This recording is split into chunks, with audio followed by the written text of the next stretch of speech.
The startup Wonderful has just raised $100 million in a Series A to put AI agents on the front lines of customer service. This is a really interesting startup. I mean, obviously, I think the big headline in the news is that, it's raised $100 million.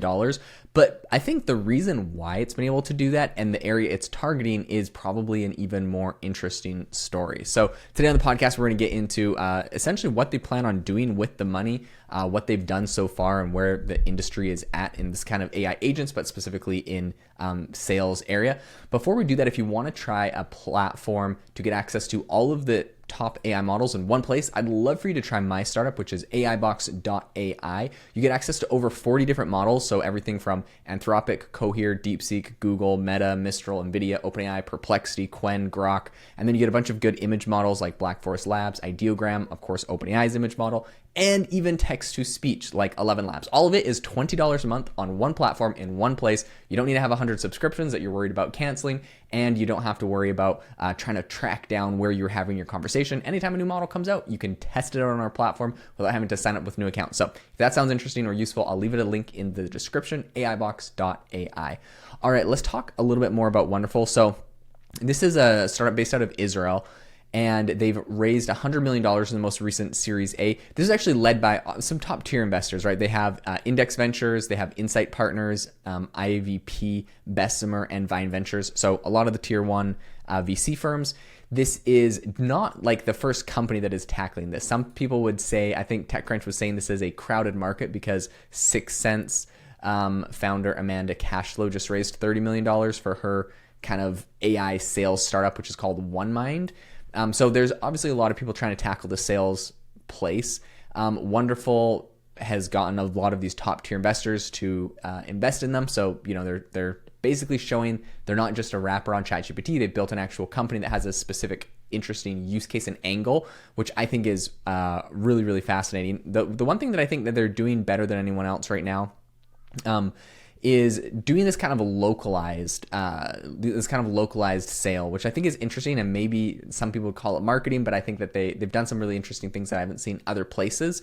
But before we get to that, I want to mention, this isn't, just out of the blue. It's not like they just magically raised $100 million Series A. They've already raised $34 million before that, and this is just 4 months after they came out of stealth. They had a seed round when they came out of stealth, and then very quickly, 4 months later, they were able to go raise another $100 million more. They're really focusing on helping companies deploy AI agents. They're doing voice, they're doing chat, and they're doing email to customers. So this is kind of like customer service. Something that they're doing that's interesting is they're targeting different markets and languages, where a lot will kind of come out launch just doing English. They say that their platform is tailored to every market that it serves, and that they have fine-tuned their AI models for different languages and cultural norms, which is really interesting. They've also added different regulatory environments depending on what country you're in, and they even organize local teams to manage the deployment of these specific models. Now, how much of that is just kind of like their sales pitch basically versus what they're actually doing? I mean, I'm sure there's a little bit of a mix there, but I do think it is an interesting angle when it comes to sales and customer service. You really want your AI model to actually understand the people that are talking to it. And I think that makes a really big difference. So this approach is basically why they've seen really strong growth. They were a really young startup. Their AI agents are already managing tens of thousands of customer requests daily. They have about an 80% resolve rate, right? So if someone has an issue, they go to your customer support bot. And I've actually seen another company doing this quite well recently. It was, oh shucks, I'm trying to remember I'll remember the name of it in a second, but it's kind of a content editing platform. And I went to go and I wanted a refund on my month subscription because it renewed and I hadn't canceled it, whatever. And there was no person to talk to. It was just an AI agent, which I know a lot of people hate, but actually personally, if there's an AI agent that can do a good job, I'm thrilled. If it can offer me a refund, I'm thrilled without having to actually go and talk to a real person. So I thought it was really impressive. It was really slick. And I totally understand why, you could get an 80% resolve rate. You don't really need humans to do everything, especially when there's, like billing issues. Every bill has like a billing ID. So an automated system totally can handle that.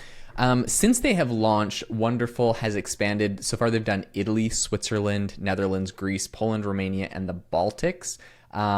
the Adriatics, and the UAE. So there's like a handful of countries, and they're specifically, fine-tuning their sales models and their customer service models for these specific geographies and local customs and all this kind of stuff in these areas.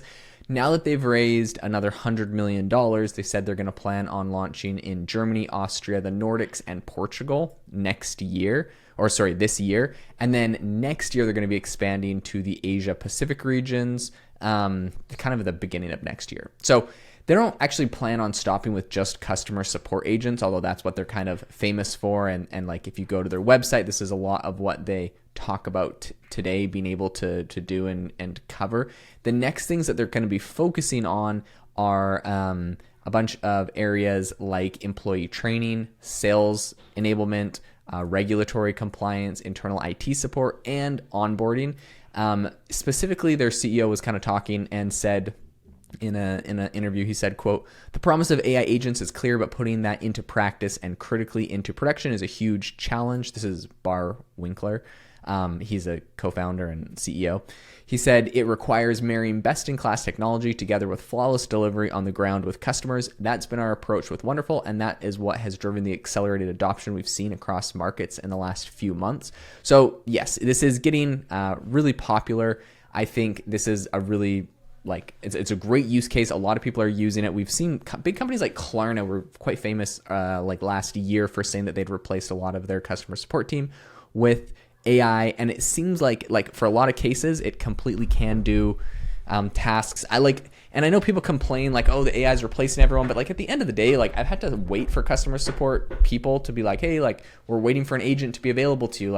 If it's an easy task, a refund, or helping me with some problem that everyone has, just let an AI do it. Please spare me some time. So I am not at all concerned about AI replacing people in this regard. I think it's a great use case in a lot of instances.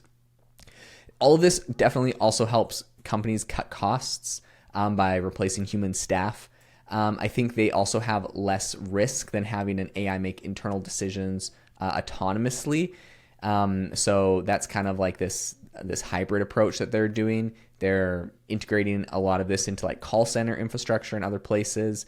And some people are worried, a lot of enterprises aren't worried to completely adopt this 100% having these customer support bots. So sometimes they'll have it work and pass things off to a human and kind of work in this hybrid manner. So Index Ventures, one of their partners, Hannah Seal, was kind of talking about the company. They invested in it. They said their ability to move from concept to global scale in less than a year was basically why they were so confident in this company. I mean, this is moving fast. They went, in stealth, and then 4 months later, they were able to raise $100 million.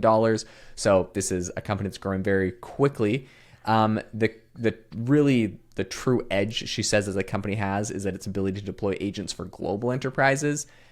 This is not something that's easy and not something that everyone can do. These are obviously very big companies that are using their systems. The co-founder and managing director Insight Partners is Jeff Horing, and he said that the adoption that Wonderful has seen across a bunch of different industries shows, quote, just how valuable culturally fluent AI agents can be. So I think they really put a big emphasis on this whole culturally fluent, the way they really focus on specific industries and verticals and how they're able to help in a specific country. So it's going to be really interesting to see if we see other players make that approach. And I don't even know if we're going to see necessarily other sales agents be we're a country-specific sales company. But I do think we'll see a lot of other AI companies come out and say we're a voice model, or we're we help you with marketing, but we're specifically country-specific because in Poland, different things resonate than, things that might resonate in Nigeria or whatever. Every country is quite different in a lot of cultural things. So I do think that there's a really good argument to be made, and I think this is an interesting angle that they've taken here. So a big kudos to everyone on the Wonderful team. Very interesting company. I'll keep you up to date on everything that they roll out in the future. Thanks so much for tuning into the podcast. I hope you all have a fantastic rest of your day, and make sure to go check out aibox.ai and leave the podcast a rating and review wherever you get your podcasts. I will see you all in the next episode.